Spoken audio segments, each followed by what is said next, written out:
menguasai Nusantara dan dianggap sebagai monarki terbesar dalam sejarah. Halo sob, ketemu lagi nih dengan gue masih di channel seputar pengetahuan ya. Kemarin kita sudah membahas hal mengenai asal-usul kerajaan Majapahit ya. Akan tetapi masih kurang lengkap nih sob. Yuk sebelum itu tekan tombol subscribe-nya dulu ya, agar gue lebih semangat lagi membahasnya. Dan untuk sobat gue yang tertinggal video sebelumnya, sobat bisa scroll ke bawah agar cerita kita nyambung hingga video ini ya. Yuk kita lanjutkan lagi sob, tanpa basa-basi lagi untuk part 2-nya.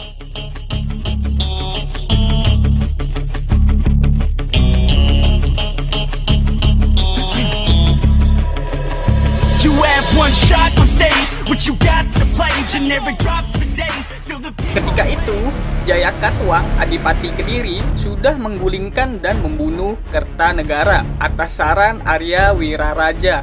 Jaya Katuang memberikan pengampunan kepada Raden Wijaya, menantu Kertanegara, yang datang menyerahkan diri. Lalu Wiraraja mengirim utusan ke Daha yang membawa surat berisi pertanyaan. Raden Wijaya menyerah dan ingin mengabdi kepada Jaya Katuang. Jawaban dari surat di atas disambut dengan senang hati. Raden Wijaya kemudian diberi hutan tarik. Dia membuka hutan itu dan membangun desa baru.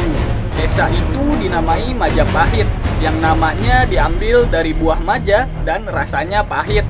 Dari buah tersebut, ketika pasukan Mongol tiba, Wijaya bersekutu dengan pasukan Mongol untuk bertempur melawan Jaya Katuang. Setelah berhasil menjatuhkan Jaya Katuang, Raden Wijaya berbalik menyerang sekutu Mongolnya, sehingga memaksa mereka menarik pulang kembali pasukannya secara kalang kabut karena mereka berada di negeri asing. Saat itu juga mereka kesempatan terakhir untuk menangkap angin muson agar dapat pulang, atau mereka terpaksa harus menunggu 6 bulan lagi di pulau yang asing. Tanggal pasti yang digunakan sebagai tanggal kelahiran kerajaan Majapahit adalah hari penobatan Raden Wijaya sebagai raja, yaitu tanggal 15 bulan Kartika pada tahun 1215.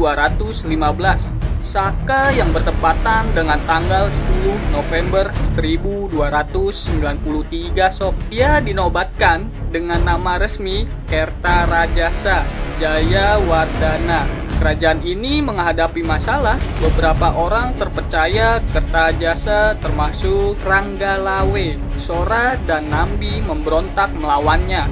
Meskipun pemberontakan tersebut tidak berhasil, pemberontakan Ranggalawe ini didukung oleh Panji Mahajaya, Raden Ajeng Aryasidi, Raden Ajeng Jaranwaha, Raden Ajeng Lintang, Raden Ajeng Tosan, Raden Ajeng Glatik, dan Raden Ajeng Tati. Semua ini disebutkan dalam Pararaton. Slamet Muljana menduga bahwa Mahapati Halayuda yang melakukan konspirasi untuk menjatuhkan semua orang terpercaya raja agar ia dapat mencapai porsi tertingginya dalam pemerintahan. Namun setelah kematian pemberontakan terakhir atau Kuti, Halayuda ditangkap dan dipenjara lalu dihukum mati.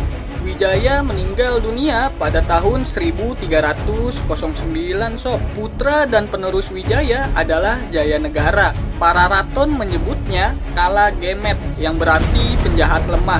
Kira-kira pada suatu waktu dalam kurun pemerintahan Jayanegara, seorang pendeta Italia, Odorico da Pordenone, mengunjungi keraton Majapahit di Jawa pada tahun 1328. Jayanegara dibunuh oleh tabibnya yang bernama Tanca. Ibu tirinya yaitu Gayatri Rajapatni seharusnya menggantikannya. Akan tetapi Rajapatni memilih mengundurkan diri dari istana dan menjadi biksuni. Rajapatni menunjuk anak perempuannya Tribhuwana Wijaya Tunggadewi untuk menjadi Ratu Majapahit. Pada tahun 1336, Tribhuwana menunjukkan Gajah Mada sebagai Mahapati. Pada saat pelantikannya, Gajah Mada mengucapkan Sumpah Palapa yang menunjukkan rencananya untuk melebarkan kekuasaan Majapahit dan membangun sebuah kemaharajaan selama kekuasaan Tribhuwana. Lalu kerajaan Majapahit berkembang menjadi lebih besar dan terkenal di Pulau Nusantara.